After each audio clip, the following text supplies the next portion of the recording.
Bueno, pues en primer lugar, si queréis sentaros, hay sillas por aquí y por aquí por el lado, que no estéis de pie.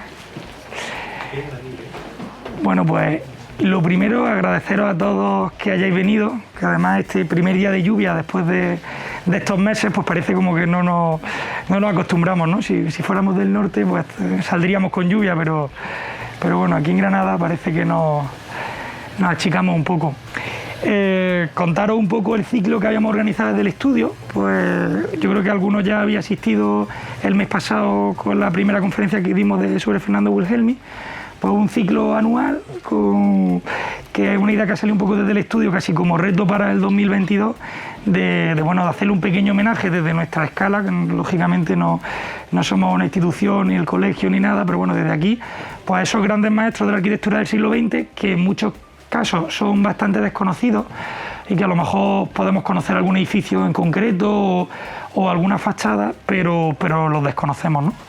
Entonces, bueno, con esta idea de arquitectos olvidados, que realmente no están olvidados, pero bueno, que se vuelvan a recordar y se recuerden. Entonces, pues bueno, agradecer a todos por venir, agradecer al Colegio de Arquitectos que está aquí Macarena con nosotros, pues el apoyo desde el principio que nos habéis dado y, bueno, en este caso concreto, prestándonos material, difusión y todo, que algunos de los planos que aparecen en la proyección son de una donación que han hecho recientemente al colegio y que también están expuestos. Y bueno, agradecer a la Escuela de Arquitectura, que al final José María Manzano, que iba a asistir, pues me acaba de decir que al final se le ha liado y no ha podido venir. Y bueno, y Ángel, la Asociación de Jóvenes Empresarios, que también nos ayudan en la difusión y tal, ¿no? Y una de todos estos agradecimientos, pues el más importante a Fernando Acale, doctor arquitecto por la Universidad de Granada, y que la verdad es que me quito las gafas que se me empañan con la mascarilla y no veo.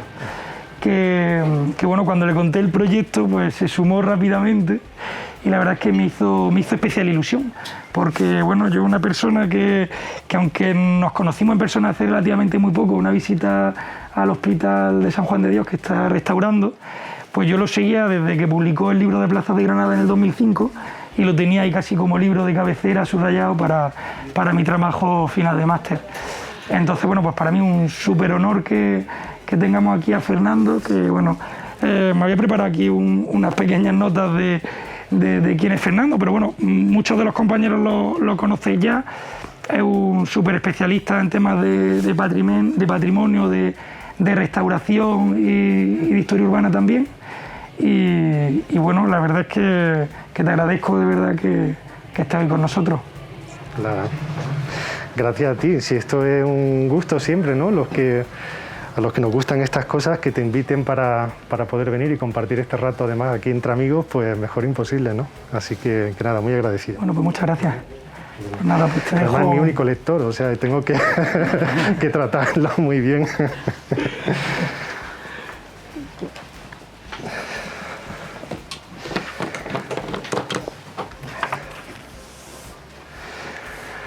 Bueno, buenas tardes. La verdad es que la iniciativa, cuando la vi publicada en la página del colegio, me pareció una cosa fantástica, ¿no? Parecía un sueño el que alguien se interesara por recuperar la obra de todos estos arquitectos olvidados, pero cada vez también más presentes, ¿no? Es lo que hablábamos ahora al inicio, Antonio Orihuela y yo, sobre este tema, ¿no? De cómo al final cada vez valoramos más la obra de estos arquitectos, ¿no? ¿Qué sería la Gran Vía si no tuviéramos su obra y si se hubiera transformado brutalmente sería otro camino de ronda, ¿no? Y gracias a que se conserva, pues podemos tener un poco esa imagen de ciudad histórica y que forma parte de un momento muy concreto de la historia de la ciudad. Bueno, por el formato de la intervención me pidió Alejandro que fuera algo corto, que no me extienda mucho, precisamente para provocar luego pues que surja un debate en torno a la obra de Ángel Casas. Bueno, pues voy a ser muy escueto, es decir, podría haber traído más documentación. Ha habido poco tiempo para prepararlo, también es cierto, porque me ha pillado... Muy poco. Es un atraco a mano armada lo que te he hecho. Y con mucho lío en el estudio, pero bueno, vamos a ver qué podemos hacer. Me vais a permitir que lea algunas notas, ¿vale? Porque no quiero olvidarme de nada. Bueno, lo primero, estamos ante uno de los arquitectos más prolíficos, ¿no? Y polifacéticos de la ciudad. y que, como todos o muchos de su generación, pues forman parte de ese grupo de arquitectos que han caído en el olvido. Afortunadamente, buena parte de su obra persiste y además está protegida por el catálogo de la ciudad, ¿no? No así muchas de las intervenciones menores que hizo, porque tiene una faceta muy interesante de arquitecto, digamos, no restaurador, pero sí rehabilitador de edificios, con intervenciones muy significativas, de las que no traigo ningún caso hoy porque, bueno, por la extensión del formato, para no extenderme mucho, y que esas sí es más vulnerable, ¿no? Esas sí son intervenciones que, bueno, pues por desconocimiento pasan muchas veces desapercibidas, y cuando hacemos una obra de rehabilitación de un edificio, pues a lo mejor sin saberlo nos estamos cargando una intervención muy significativa de un momento determinado, ¿no? Yo siempre animo a todo el mundo que intervenga sobre un edificio existente, un edificio que tenga un carácter histórico, pues que se meta en los archivos, que investigue, que vea dónde está, que localice el proyecto original si existe, y que localice todas estas reformas parciales que en ocasiones pueden ser muy interesantes, ¿no? Bien, bueno, la obra de Ángel Casa destaca por la realización de un buen número de edificios de obra nueva, algunos de ellos muy significativos que todos conocemos. También firmó muchos proyectos de rehabilitación de edificios existentes, y tiene también una faceta muy interesante como arquitecto urbanista, porque no hay que olvidar que Ángel Casa fue arquitecto municipal entre 1911 y 1923, y luego en una segunda etapa entre 1929 y 1931. Ahora explicaré un poco por qué esas dos fechas y por qué él cesa en el año 23 y por qué la segunda etapa dura tan poco, tan solamente 1 año y medio en el cargo. Bien, su obra es extensa y diversa, y podría decirse que toca todas las escalas posibles, ¿no? Porque lo mismo han realizado la adecuación de una vivienda interior, de una vivienda pequeña a la construcción de la Plaza de Toros, o realizaba el proyecto de alineación de un solar, pero al mismo tiempo estaba planificando la reforma de la Manigua. Tiene también una parte interesante que habría que estudiar, y es que diseñó varios panteones para el cementerio. Quiere decir que una persona que, bueno, un poco lo que pasa hoy en día en la profesión, ¿no? Que haría pues todo lo que le cayera en sus manos, y luego, aparte, bueno, pues trabajó tanto para la burguesía granadina, realizando inmuebles de renta muy importantes, algunas villas muy interesantes, pero también otras construcciones de un carácter más humilde. Como he dicho, grandes inmuebles de renta, o también incluso algunos equipamientos, como ahora veremos. Bien, Ángel Casa nació en Granada en el año 1882, en esta casa que veis, que está en la calle Boteros número 2, esquina con la placeta del Santo Cristo, un edificio, por cierto, reconstruido en 1906 por Juan Montserrat. Juan Montserrat y Verger, que es un arquitecto muy interesante, que habría que incluir en esa lista, a lo mejor para la edición del año que viene. Muy interesante, por ejemplo, porque estuvo en la Academia de España en Roma. Es decir, fue uno de los primeros arquitectos que estuvo allí. Y autor de grandes obras, el Instituto Padre Suárez, muchísimos, ¿no? Bueno, a finales de 1910 Ángel Casa finaliza su estudio en la Escuela de Arquitectura de Madrid, y al poco de graduarse, digamos que al día siguiente, es decir, salió la noticia en el periódico, en el Defensor de Granada, el 31 de diciembre de 1910, de que Ángel Casa, el paisano granadino, acababa de titularse en arquitectura, y el 1 de enero fue contratado por el ayuntamiento como arquitecto municipal. Cargo que ejercería durante 14 años, como he comentado, en 2 periodos diferentes, del 1 de enero de 1911 al 31 de diciembre de 1923, y luego del 7 de diciembre de 1929 al 31, momento en que fue expedientado por parte del ayuntamiento. Tuvo ahí un episodio un poco polémico que ahora comentaré. Bien, desde el comienzo de su carrera profesional va a estar compatibilizando su trabajo como arquitecto municipal y su estudio. El estudio lo tenía en la casa familiar, la calle Boteros, y luego al cabo de los años lo trasladó a un edificio que él había proyectado en la Avenida de la Constitución número 4. ¿Recuerdas que vimos esta mañana el plano? Sí. Piso segundo, por eso no aparece el plano, ¿no? Que el plano era baja y primera, y buscábamos el programa del posible estudio, pero claro, ahí no venía. Bien, en el año 21 fue nombrado, junto a Fernando Wilhelmi, arquitecto asesor o ayudante del por entonces conservador de la Alhambra, Modesto Zendoya, para la realización de una serie de proyectos. Al parecer fue Fernando Wilhelmi el que tuvo una parte más proyectual, y él se dedicó a una serie de expedientes, por ejemplo el de expropiación de la finca de la Huerta de Santa María y San Francisco. Bien, en el año 23 deja el cargo de arquitecto municipal causando baja por incompatibilidad. Suponemos que por algo relacionado con el trabajo que él estaba realizando en su estudio. Y entre el 23 y el 29 pues se dedica en exclusiva a los encargos que recibe en su despacho profesional. A este periodo corresponden algunas de las obras más interesantes, ¿no?, como la Plaza de Toros del año 27 o el edificio de la Avenida Constitución número 12, el edificio de la fachada curva que está en ese chaflán con la Avenida de Madrid, que es del año 29. Bien, entre 1920 y 23 se instala la residencia familiar en un edificio de la Gran Vía, en Gran Vía número 40, propiedad de Gregorio Fidel Fernández, que él mismo había proyectado en 1920. Justo acabó la obra y se instaló allí con su familia. En ese edificio vivía, por ejemplo, Rafael Díaz Rogés, que era el marqués de Dílar, que se convertiría en un socio de Ángel Casas. Juntos formaron la Sociedad Anónima de la Nueva Plaza de Toros, tuvieron varios negocios juntos.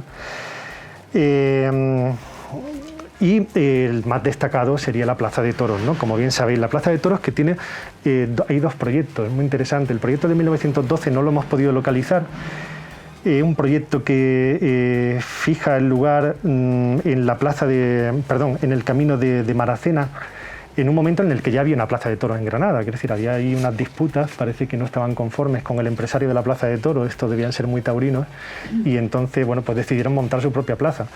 Y al final, pues terminaron construyéndola en el año 27, este es un plano de alzado de la definitiva que se construye en la calle Doctor Olóriz. Bien, esta imagen se ve mal, pero la traía porque me parece interesante. Es una imagen del Ideal, del periódico Ideal, del año 38, y es una comida en honor de Prieto Moreno, que lo habían nombrado a un cargo de la Falange, y se reúnen pues muchos de esos arquitectos olvidados, a los cuales no soy capaz de identificar. A Prieto Moreno sí, porque es este, ¿no?, que está aquí en el centro, y este Ángel Casas, y el resto, pues ahí veis, ahí tenemos a Fígares, a José Fernández Fígares, a Olmedo, a Castillo, a Alonso y a Robles, ¿no? Habría que intentar hablar con el Ideal para conseguir una buena reproducción de esta foto. Bien, en diciembre del 29 Ángel Casas vuelve a ser arquitecto municipal, aunque solo un año y medio después, suspendido de empleo y sueldo por acuerdo del Pleno Municipal. Es posible que hubiera un trasfondo político, ¿no?, en todo esto, pero dada la posición conservadora que él tenía, pero oficialmente la sanción le viene porque había aprobado por sí mismo el proyecto de reparcelación de la Huerta del Picón sin la aprobación municipal, ¿no? Entonces esto se consideró una falta grave y fue expedientado. Esto le generó muchos problemas. Tuvo una disputa judicial con el ayuntamiento para negociar una indemnización y una jubilación negociar la posible jubilación del cargo, y finalmente, como curiosidad, pues el ayuntamiento lo compensó con un sueldo de 4.800 pesetas anuales, equivalente al 40% del sueldo que había tenido durante los 2 últimos años en ejercicio. Yo me imagino que eso sería poca cosa, pero coincide que a partir de ese momento trabaja menos, con lo cual a lo mejor tenía una cierta estabilidad. Sí es cierto que a partir del año 31 vuelve a centrarse en su estudio y la producción arquitectónica desciende, ¿vale? O al menos hemos sido capaces de localizar menos proyectos en el archivo. Es decir, esta es una investigación que hicimos en el archivo municipal buscando todos los proyectos posibles de Ángel Casas. La última obra que hemos podido datar es una intervención del año 41, precisamente sobre una obra previa suya. Es decir, él en el año 17 construye el Banco Hispanoamericano, lo que sería Gran Vía número 1, el edificio al lado de Cortefiel, y en el año 41 pues hace una modificación de la sala de operaciones del banco, y que sepamos la última intervención que él hace, ¿no? Bien, el 8 de febrero de 1937 fue elegido miembro de la Academia de Bellas Artes, ingresó 4 años después junto con Prieto Moreno, y en junio de 1943 falleció a la edad de 61 años. Bien, la producción arquitectónica de Ángel Casas, al igual que ocurría con la mayoría de los arquitectos de la época, ¿no?, pues estuvo muy influenciada por el estilo, por un eclecticismo que pues bebía muy influenciado, o estaba muy influenciado por el historicismo y el regionalismo, pero donde cabía el neomudéjar, el neoplateresco, el neoclasicismo. Todos estos estilos a veces lo utilizaba mezclándolo en una misma composición. Es una de las características de su obra. Entonces hay veces que en un alzado ves cosas muy raras, y es bueno, pues porque hacía una mezcla de todos estos estilos, ¿no?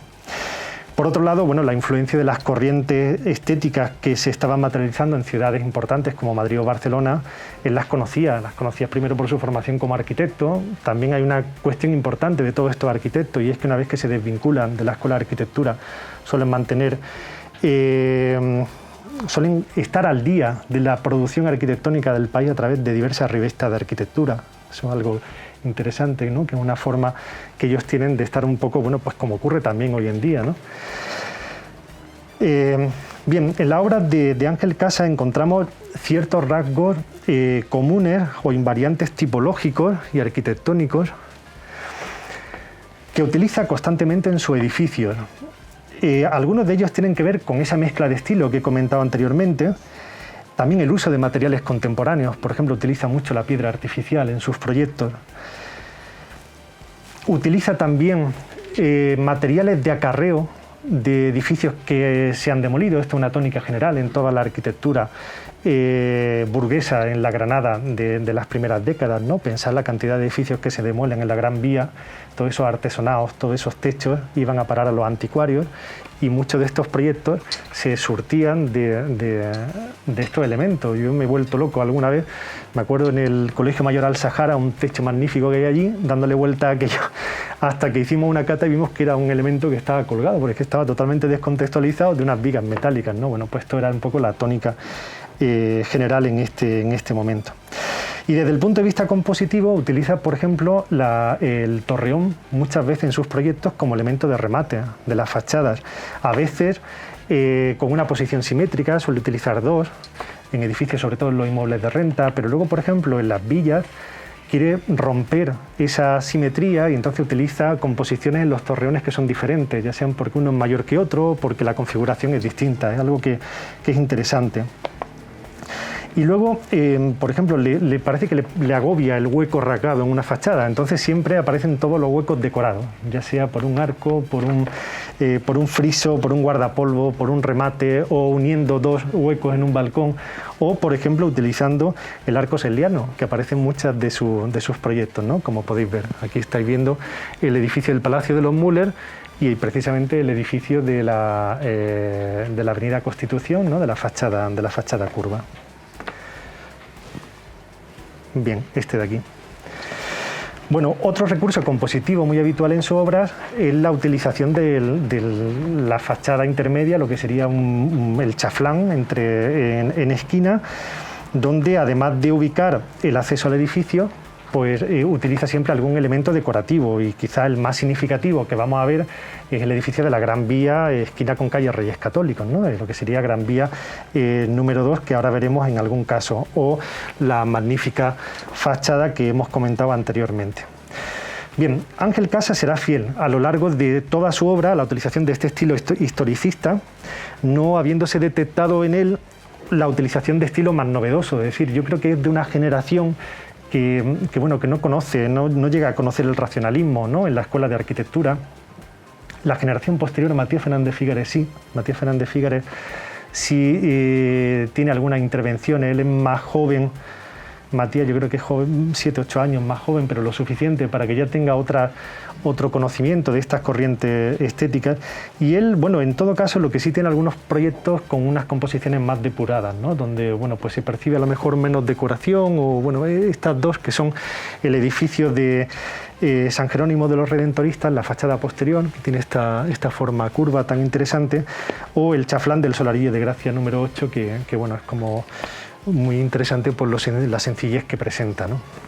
Bien, vamos a pasar a ver rápidamente los edificios más característicos o más representativos de su obra, y en primer lugar vamos a hablar de los inmuebles de renta. Como sabéis, los inmuebles de renta él construye muchísimos y bueno, pues se trata de una tipología muy extendida a partir de todas las reformas urbanas que se producen en la ciudad y en todas las ciudades de España, ¿no? Pero aquí en Granada a partir de mediados del siglo XIX, donde bueno, pues se sustituye el caserío tradicional por estas construcciones de mayor altura, donde los patios vivideros se sustituyen por patios de luces, donde hay una jerarquía también por plantas, ¿no? Abajo se implantan los locales, en planta primera normalmente vive el propietario, en planta segunda ya empiezan a aparecer los inquilinos, y donde además aparece un complejo programa funcional, donde conviven normalmente la zona del servicio con la zona de los señores. Es decir, de alguna manera es la reconversión del palacio tradicional en una vivienda en una única planta que resulta mucho más cómoda, ¿no? Bien, de los edificios proyectados por Ángel Casas pertenecientes a este grupo, los más representativos por su tamaño y por el repertorio arquitectónico y decorativo, bueno, pues se sitúan en la Gran Vía. Él en la Gran Vía llega a construir 5 edificios de nueva planta, y yo traigo solamente 3, bueno, perdón, he pasado, este sería el primero, que es el edificio del Banco Hispanoamericano en 1917, ¿vale? Un edificio, como he dicho anteriormente, sobre el que volvería a actuar en el último proyecto de su vida, al menos que hayamos podido localizar. Otro edificio interesante que se sitúa justo enfrente es el edificio promovido por el anticuario Enrique Linares García y que ocupó el Banco Central en la esquina de Gran Vía con calle Reyes Católicos. Este edificio presenta la singularidad de, bueno, se trata de un encargo para reproducir un edificio de París, un edificio, concretamente el edificio de la Compañía de Seguros de Nueva York, diseñado por el arquitecto francés Mogan Gusteau, y que había sido premiado en el concurso de fachadas promovido por el Ayuntamiento de París en 1899. Parece que este señor, este anticuario, tenía la lámina del edificio y dijo: quiero uno igual. Le había gustado mucho, y ahí veis el de París y el que aquí se hace, ¿no? Existen pocas diferencias, pero bueno, existen diferencias entre uno y otro. El tratamiento y decoración de los huecos inferiores, donde se hace una simplificación y se pierde la decoración y la puerta de entrada modernista, o bueno, la escultura que corona el chaflán, que en el caso del edificio granadino pues sería realizada por el escultor Antonio Torrada, colaborador habitual de Ángel Casas. Bien, y por último, el edificio de Gran Vía número 40, que destaca, aunque a veces pasas por allí, pasas desapercibido, cuando vas justo por debajo, ¿no? Tiene unas ménsulas muy originales de ¿verdad? Unas figuras que están sujetando los balcones. Bueno, este edificio destaca por el diseño de su fachada al emplear numerosos recursos estilísticos, ¿no? De los que él hace ahí un batiburrillo de estilo, y el resultado la verdad es que es excelente, y que quedaron plasmados en la propia planimetría, además con mucho detalle. Bueno, aquí estáis viendo algún detalle de la fachada y, por ejemplo, el plano muy minucioso, muy detallado que encontramos en el archivo. Bueno, esta fue una obra promovida por el médico Fidel Fernández, y al poco tiempo de terminar la obra, el propio Ángel Casas con su familia se instaló en él, entre otras cosas porque disponía de un ascensor, y su esposa por entonces, bueno, pues estaba enferma y necesitaba un lugar cómodo para poder subir y bajar sin problemas. Bien, se trata de una fachada simétrica, flanqueada por 2 torres, vuelve a utilizar el recurso de las torres, con 5 cuerpos de alzado y distribuida en 7 calles. Y la decoración, pues como he dicho anteriormente, de hueco es muy variada. Bien, pasamos a otro capítulo, digamos, importante de su obra, que son las villas o mansiones. No tiene tantas, pero las que hizo pues son muy interesantes. El Carmen de la Media Luna, por ejemplo, que hemos tenido la suerte de visitar por separado, y que bueno, mantiene un aspecto y está muy cuidado por parte de sus propietarios. Lo que pasa es que no hay que seguir buscando ese proyecto. Yo creo que ese proyecto debe estar completo en algún sitio, aunque Alejandro ha conseguido algunas plantas de él.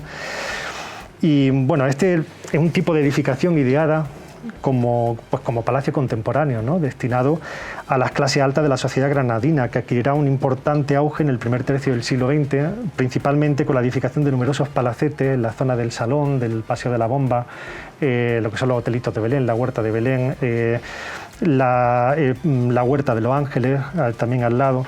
Bueno, se trataban de edificios exentos, rodeados de jardines, y en la obra de Ángel Casas encontramos dos importantes que además han cambiado el uso de residencial a institucional, como son el Palacio de los Müller en la Gran Vía, actualmente sede del Gobierno Civil, y el Palacio del Paseo de la Bomba, que es la sede actual de la Delegación de Cultura, como muchos de vosotros sabréis. Bien, estos edificios, bueno, pues son los que mejor ejemplifican la utilización de los invariantes tipológicos que hemos comentado antes, ¿no?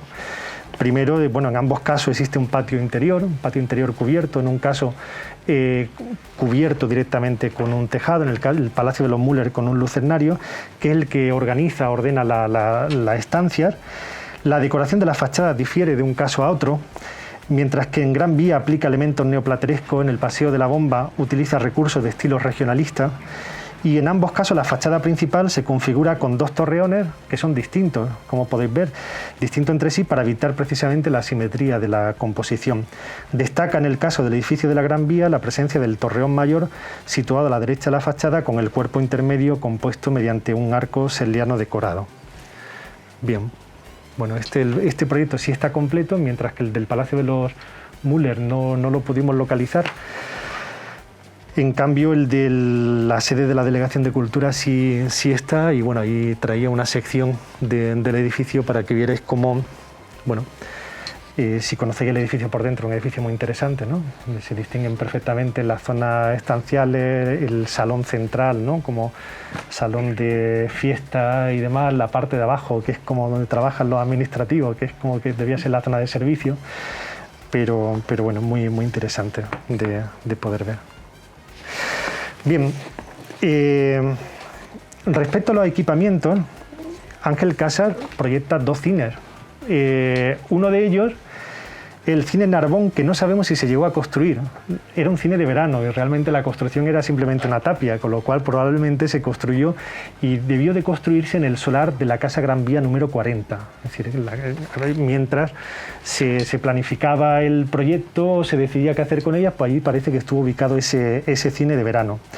Y también fue el autor del cine Regio, que estaba situado en la calle Escudo del Carmen 23 y que es el precursor de los cines de Granada, ¿vale? Hasta ese momento, bueno, pues se solían realizar las proyecciones o bien en barraca itinerante o pantallas improvisadas en teatros. Como curiosidad, este edificio, este cine, contaba con un sistema de depósitos de agua y de bocas y mangueras de extinción de incendios, ¿no? Es una cosa como muy moderna, pero que, bueno, me imagino que preocupado por la posible combustión de la sala, pues tuvo esa precaución. Bien, también proyectó el edificio de la actual biblioteca municipal en los jardines del Paseo del Salón, en un estilo similar al de los hoteles o villas, ¿no?, que se estaban levantando en la ciudad. Este edificio fue construido en 1917 como salón de baile independiente del casino principal a petición de los socios, ¿no?, que le pidieron al alcalde el poder tener en un espacio público del paseo construir ese pequeño pabellón. Luego, en los años 30, se reconvirtió en biblioteca.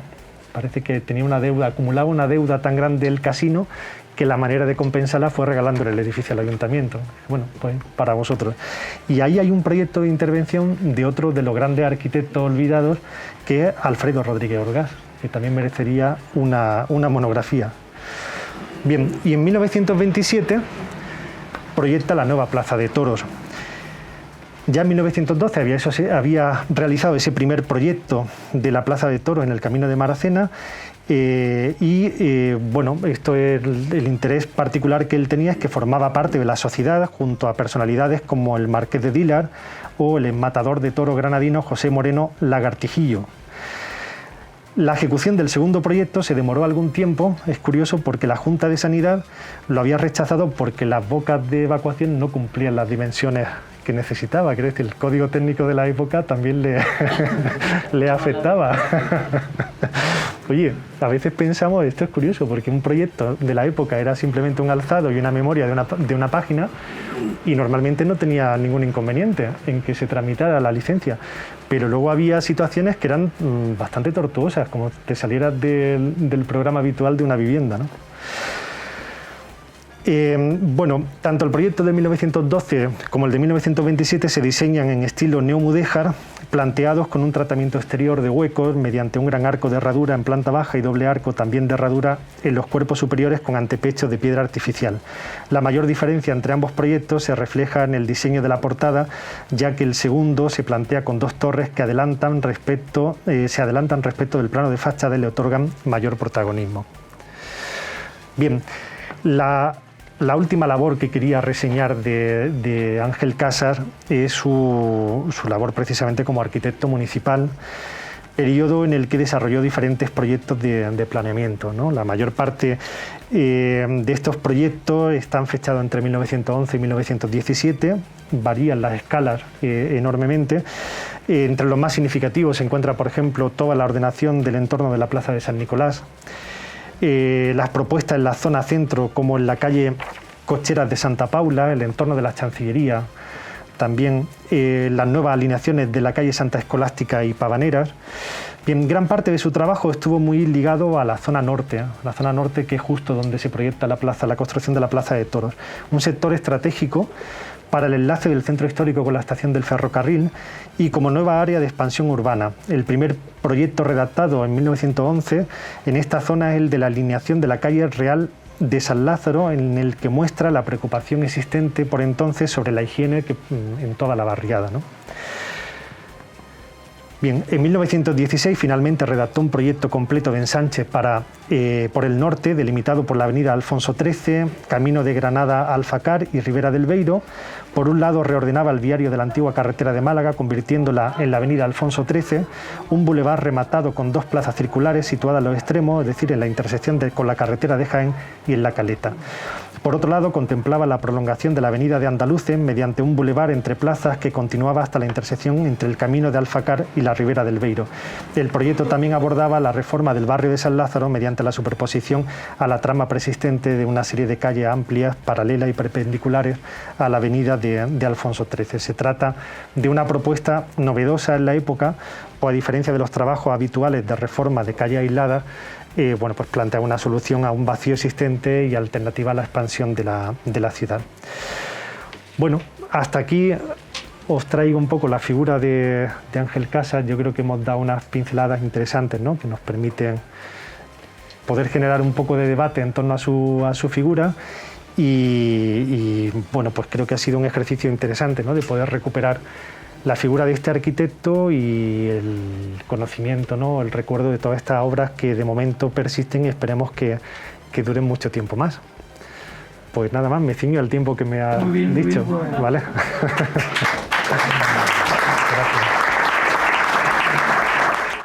Esa parte, esa faceta de arquitecto restaurador, pues si nos podías dar alguna pincelada más.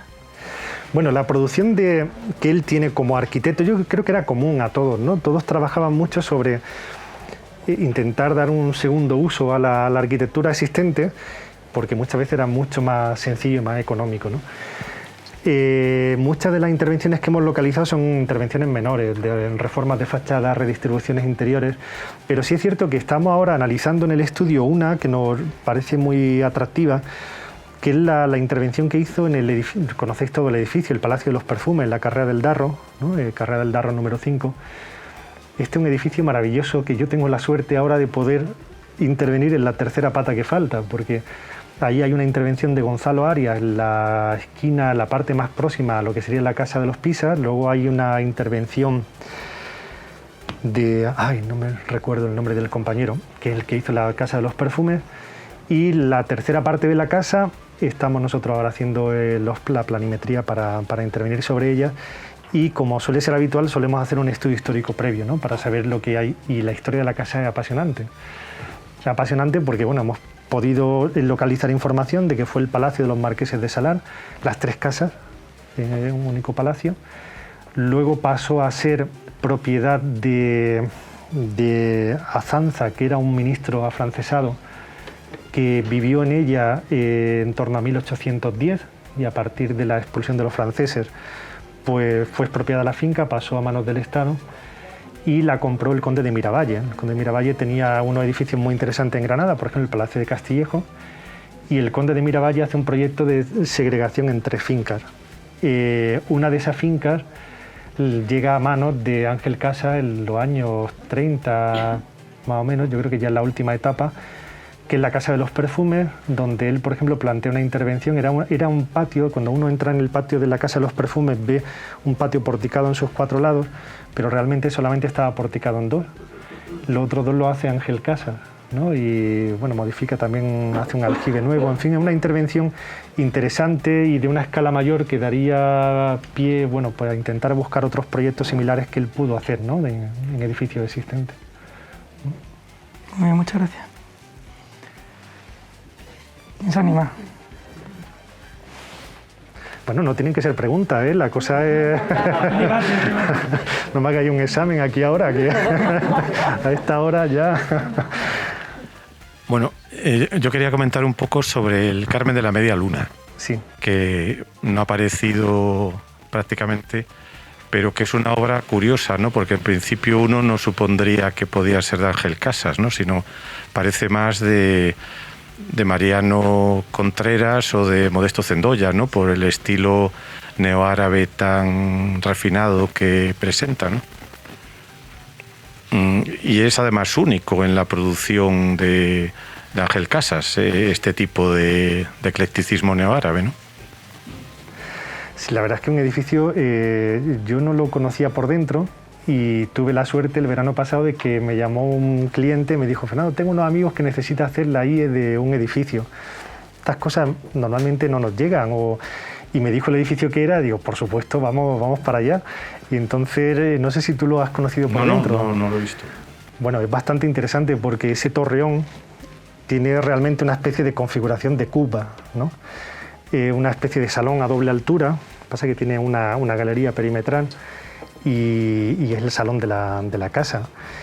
Y además contiene todos los elementos de esa arquitectura de ese periodo de los años 20 que se puede reconocer en otros palacios. Por ejemplo, ocurre también el Palacio de la Jarosa, el de Al-Sahara también tenía algo de esto, y donde se duplican de alguna forma los programas habitacionales. Está la zona del servicio, la zona de los señores, pero luego además está la zona de invierno y la zona de verano. Entonces en esta visita fue muy interesante porque allí viven 3 hermanos muy mayores, tienen 80 y tantos años, son encantadores, y entonces te iban enseñando la casa, la tienen impecable, y decían: no, este es el comedor de verano, ¿no? Este es el comedor de invierno, este es el salón de tal. Es una cosa genial. Pero nosotros hemos buscado el proyecto y no lo hemos localizado en el archivo. Es muy extraño. No sé si pilla en ese momento en el que todavía, bueno, al ser una obra de una edificación interior, pero es raro que no estén. Y Alejandro sí ha conseguido unas plantas a través del propietario. Sí, ¿no? los propietarios y están actuales, firmadas por él, claro, que era la primera prueba que tenemos de que es suyo. de que es real, ¿no? Claro. De los propietarios actuales nos dejaron una... Yo tengo aquí un micro, gracias. Los propietarios actuales nos dejaron unas planimetrías que hemos escaneado, y si luego tenéis interés pues las enviaremos. Y bueno, sí se ve, el proyecto efectivamente está firmado. Cuando estos señores lo compran en el año 89, por lo visto se encuentra en muy mal estado. Ahora en la mesa de cristal pues hay una serie de fotos que nos han facilitado ellos del momento en el que compran la casa, cómo se encuentra y cómo ellos la rehabilitan.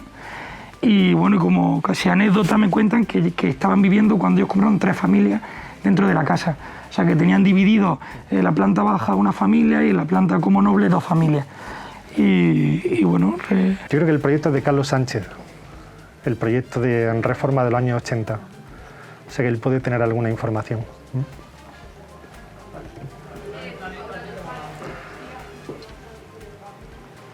Bueno, ¿alguien más? Venga, ahora de las fáciles.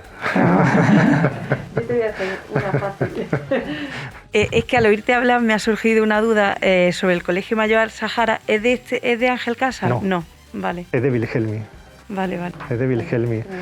Pero también ahí tuvimos la suerte de hacer el estudio histórico constructivo hace unos años, y participamos en el proyecto, en la parte de restauración, ¿no? Y también buscamos el proyecto y no apareció. Localizamos muchísima documentación relativa, además es muy interesante ese edificio, porque ese edificio era del conde Belpadul, que es además quien patrocina el conservatorio. Y la logia que tiene ese palacio dando al jardín no es otra cosa que una logia auditorio que él diseña para poder oír los conciertos que se celebraban en el patio del conservatorio. Y curiosamente, ya con el trabajo terminado después de los años y tal, que algo de primero, quiero decir, de parvulito de arquitectos, primero ver las guías de la ciudad. Y entonces nos encontramos en la guía de Carlos Jerez Mir una planta del colegio firmada por Wilhelmi. Sí, sí. Yo te he visto que tenías por ahí la guía. Sí, sí, está por ahí. Hoy aparece en la parte final, aparecía ese, pero de Fernando Wilhelmi. Vale, sí. muchas gracias. Bueno, darte las gracias porque da ganas de, o sea, como lo has contado, da ganas de ponerse a mirar ahora, investigando. Sí, sí, has despertado ese. Muchas gracias. Me alegro, gracias a ti. Muchas gracias, Fernando, y muchas gracias, Alejandro, también y a todo ese equipo que está por ahí detrás, porque es una iniciativa, a mí me parece brutal. De hecho, escuchándote a ti, Fernando, y el otro día Ignacio de Teresa, es verdad que es algo que estamos hablando y queremos desarrollar, el poder ir, además de aquí, porque estos son efectivamente, con el poco tiempo que queda, Alejandro, y que cumplís aquí a rajatabla, da tiempo, yo sobre todo, además de investigar y de ver, de ir a visitar lo que se puede visitar, y es algo que un poco queremos, ¿verdad?, ahora organizar, porque no nos ha pillado el toro como en todo, pero en cuanto podamos ir seleccionando de cada arquitecto, y sería fantástico también que el conferenciante, digamos, sea el que haga, yo creo que ese recorrido, y poder visitar y recorrer, ¿no? Porque al final la arquitectura, cuando hablas de ella o lees de ella o te cuentan, es fantástico, pero siempre el poderla recorrer y visitar y tocar y demás, pues es un lujo, ¿no? Y entonces, ya que estamos en Granada y que se puede hacer, es algo que queremos un poco mover, con lo cual también toda ayuda o sugerencia o demás será bienvenida, porque muchas veces, bueno, edificios públicos puede ser más fácil o no, es verdad que los particulares son más complicados, pero bueno, creo que va a ser algo fantástico. Sí. Así que nada, muchísimas gracias a los dos. Nada, yo me he sonreído porque viendo lo liado que va Fernando y que lo vamos enganchando a todos, ¿no? Cuando le has dicho, y nos hace la visita, ya digo, el pobre Fernando habrá sudado así un poquillo. ¿No? Encantado, de verdad. A mí, mientras alguien se anima, hay una cosa que me ha despertado interés, que has dicho, el uso de la piedra artificial. Sí. Que bueno, no... Sí, claro, es de los materiales que se ponen de moda en ese momento, y bueno, se implanta toda una serie de repertorios que van unidos muchas veces a casas comerciales, incluso de azulejería, ¿no? Todavía en la etapa esta primera de Ángel Casa es pronto, pero luego a partir del año 19, por ahí empiezan a implantarse. En Granada, bueno, circulan los catálogos de la fábrica de Mensaque, de Pigman, de todos estos, ¿no? Y todos esos alicatados que vemos en los zaguanes de la Gran Vía y de muchos edificios, pues vienen de ahí. El tema de la piedra artificial, pues es un recurso que, bueno, es más económico, es más fácil, es moldeable, y entonces se utiliza para todo tipo de impostas y demás, ¿no? Prieto Moreno utilizaba el mortero pétreo de una manera excelente. Y, por ejemplo, en el Hospital Real, recuerdo cuando hicimos el estudio en su día, había que hacer analíticas para poder reconocer lo que era piedra de verdad, lo que era mortero. Nos encontramos que casi todas las portaditas estas que hay de paso de unos patios a otros son todas de mortero, hechas por Prieto Moreno, ¿no? Recurso muy habitual. Problemático. Allí en San Juan de Dios, por ejemplo, tenemos el segundo patio, todos lo conoceréis, las pilastras que tiene, que están muy deterioradas, precisamente porque se le hizo una reparación en los años 50 a Ambrosio del Valle con mortero pétreo, que ha provocado, bueno, pues la generación de sales y que haya saltado el mortero y la piedra que estaba debajo, ¿no? Y ha formado una oquedad, en fin, es un material problemático en presencia de humedad.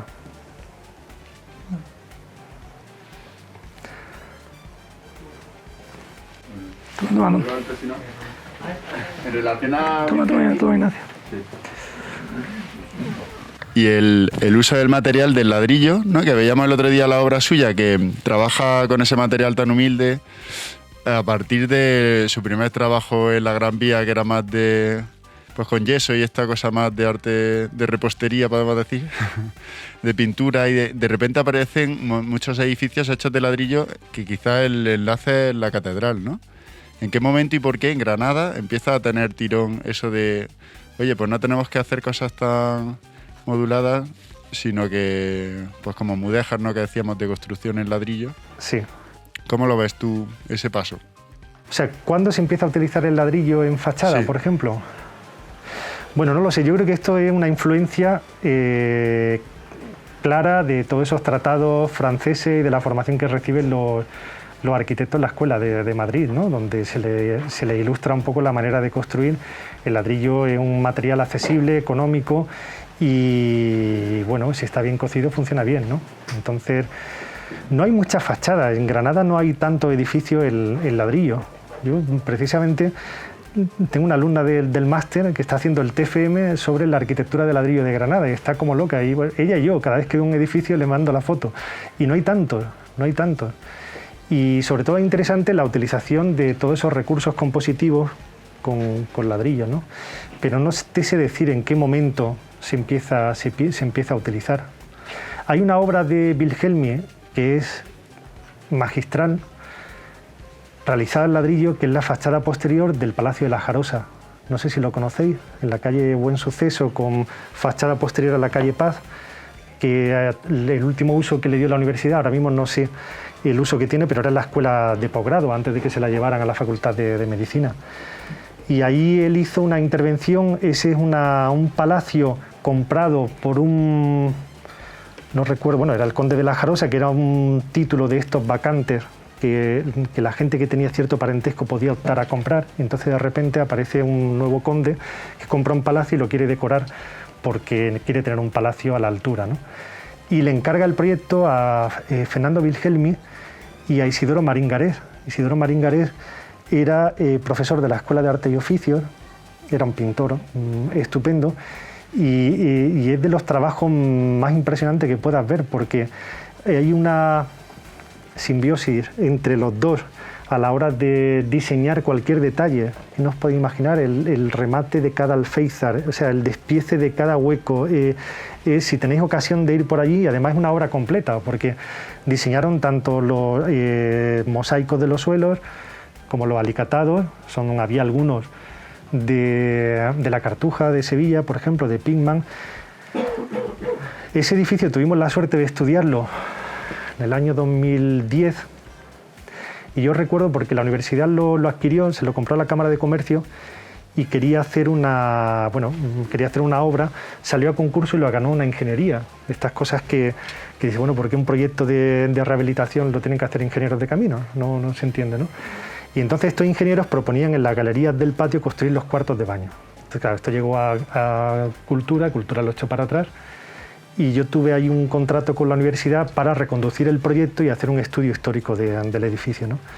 Y la verdad es que fue sorprendente.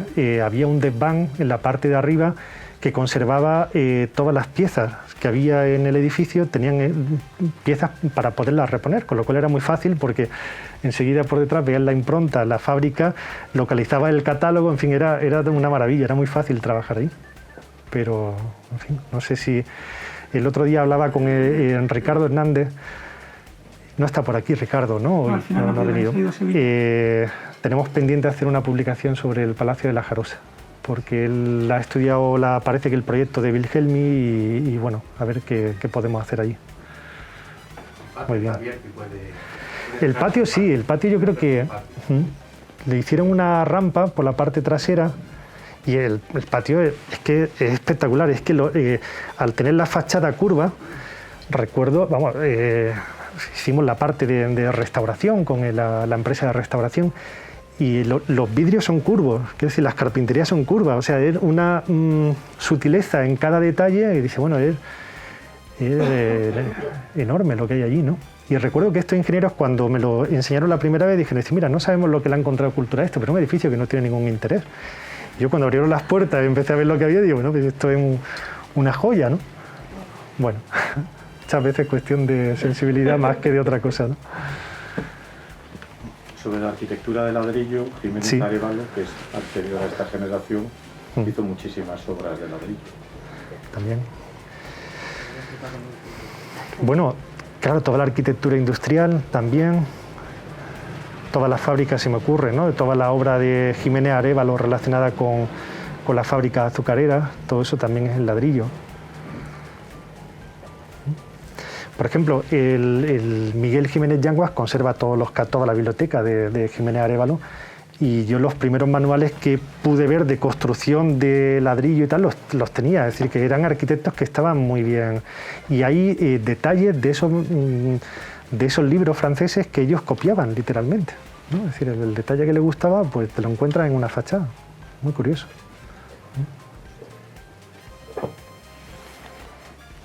Sí.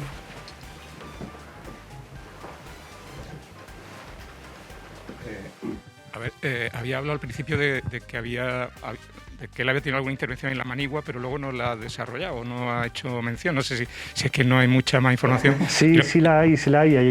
Y luego también te quería preguntar, en relación a igual, que también has presentado, había alineaciones de calle, rectificaciones, pero ¿tenéis datos de si hay una intervención en espacio público como tal? Vamos, Bueno, parece que la configuración de la avenida Alfonso XIII, ¿no? Que realmente era un camino de entrada a la ciudad, como hemos visto en esa imagen, ¿no?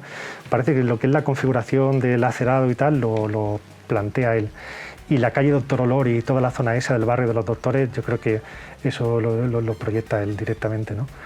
El primer edificio es la Plaza de Toros, pero la ordenación ya es previa y eso seguro lo hace él.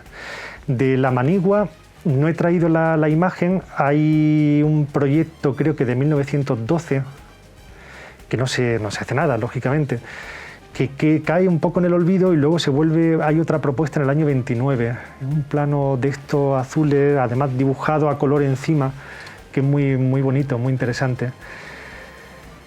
Y bueno, yo creo que él tenía ahí una postura, pues la postura como arquitecto municipal de ver los focos un poco donde había que mejorar la higiene en la ciudad, ¿no? Yo creo que tenía una cierta obsesión con San Lázaro, tenía una cierta obsesión con la manigua también, ¿no?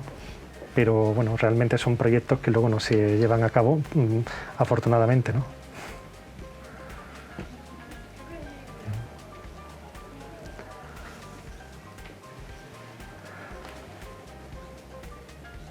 Bueno. Si no hay ninguna pregunta, ¿no? Pues si no hay nada más. Bueno, pues por concluir un poquito, pues por supuesto volverte a agradecer, Fernando, pues tanto la charla que nos has dado como tu buenísima predisposición. Y bueno, agradeceros a todos pues venir a esta pequeña conferencia, exposición que hemos montado. Recordaros que el mes que viene tenemos otra sobre Fernández Fígares, que todavía no está el ponente definido, pero bueno, que espero que esté a la altura de Fernando. Y bueno, ahora si queréis pues podemos seguir ya de manera más informal comentando y preguntándole a Fernando de estos temas. Y bueno, pues agradecer a Antonio Navarro, que hoy está por ahí, que el otro día se fue antes de que le diera las gracias. Algunas de las fotos que están, solamente dos, pero bueno, las fotos que nosotros hemos utilizado las ha hecho... Ahí está Antonio. La ha hecho Antonio, que es amigo y fotógrafo. Y bueno, y Intégrate Media, que nos están grabando, Copiplanes, que nos ha hecho el tema de la impresión.